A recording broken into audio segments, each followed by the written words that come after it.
नमस्कार मित्रों, जैसा कि दीनदयाल उपाध्याय गोरखपुर विश्वविद्यालय बीएड प्रथम सेमेस्टर की परीक्षाएं 18 फरवरी 2022 से प्रारंभ होनी है, तो हम लोग third paper childhood and growing up से संबंधित जो एमसीक्यू देख रहे हैं, आइए उसमें आज कुछ महत्वपूर्ण और प्रश्नों को देखते हैं।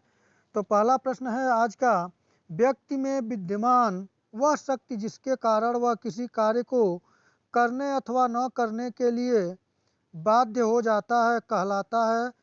सही उत्तर आपके समक्ष है।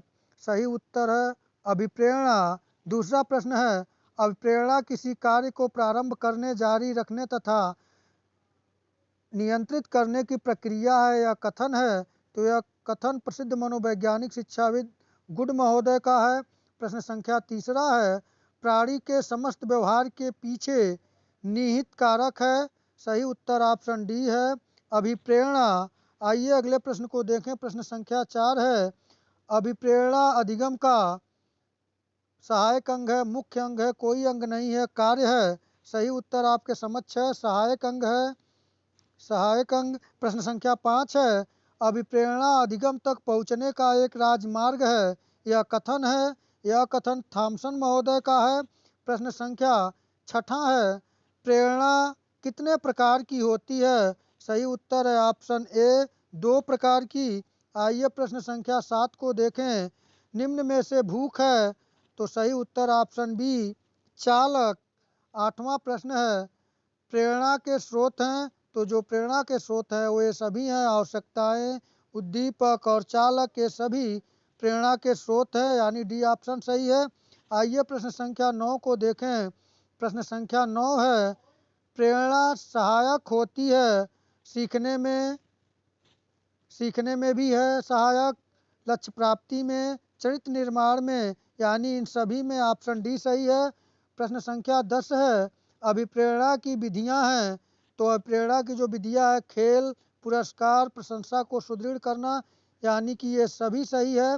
प्रश्न संख्या 11 है, आत्म प्रदर्शन एक प्रेरक है, सामाजिक, मनोवैज्ञानिक, ए और बी दोनों, इनमें से कोई नहीं।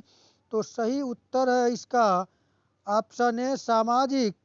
आइए अगले प्रश्न को देखें।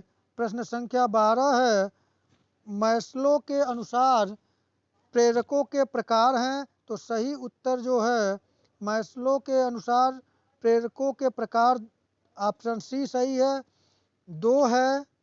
आइए प्रश्न संख्या 13 को देखें। अब प्रेरणा का कार्य है, तो नियंत्रित करना, जागृत करना, जानकारी देना, यानी ये सभी सही है। अब प्रेरणा का कार्य है नियंत्रित करना, जागृत करना, जानकारी देना, यानी ऑप्शन डी सही है। प्रश्न संख्या 14 है, जन्मजात प्रेरक है, तो जन्मजात प्रेरक इनमें से है जो प्यास है, ये जन्मजात प्रेरक है। प्रश्न संख्या 15 है, प्रेरणा छात्रों में रुचि उत्पन्न करने की कला है, यह कथन है, तो यह कथन थॉमसन महोदय का है। आप इन प्रश्नों को तैयार कर लें। आइए अगले प्रश्न को देखें जो 16 नंबर प्रश्न है। 15 का जो 14 था जन्मजात प्रेरक है प्यास, प्रेरणा छात्रों में रुचि उत्पन्न करने की कला है, यह थॉमसन महोदय का था। 16 नंबर प्रश्न है, निम्न में से प्रेरणा की प्रमुख विधि नहीं है। पुरस्कार है विधि, प्रतियोगिता है, प्रशंसा है, ईर्षा नहीं है। तो यानी कि ये जी निम्न जो दिया हुआ है इसमें से प्रेरणा की प्रमुख विधि नहीं है, तो ईर्षा नहीं है। प्रश्न संख्या 17 और आज के वीडियो का लास्ट है प्रश्न है, समितियों के सदस्यों के अभिप्रेरण की प्रमुख विधि मानी जाती है, तो बैठकें ये भी हैं, सम्मेलन भी हैं, सामाजिक कार्यक्रम है, यानी डी ऑप्शन सही है, ये सभी। तो आज हम लोग इतने महत्वपूर्ण 17 प्रश्नों को देखे, और इसके बाद हम लोग और कुछ महत्वपूर्ण प्रश्नों को देखेंगे। आप लोग बार बार इसे देखें या नोट कर लें और तैयारी कर लें। तो आज के लिए इतना ही। आप लोग चैनल को लाइक, शेयर और सब्सक्राइब के माध्यम से अपना प्रेम और सहयोग बनाए रखें। तो नमस्कार।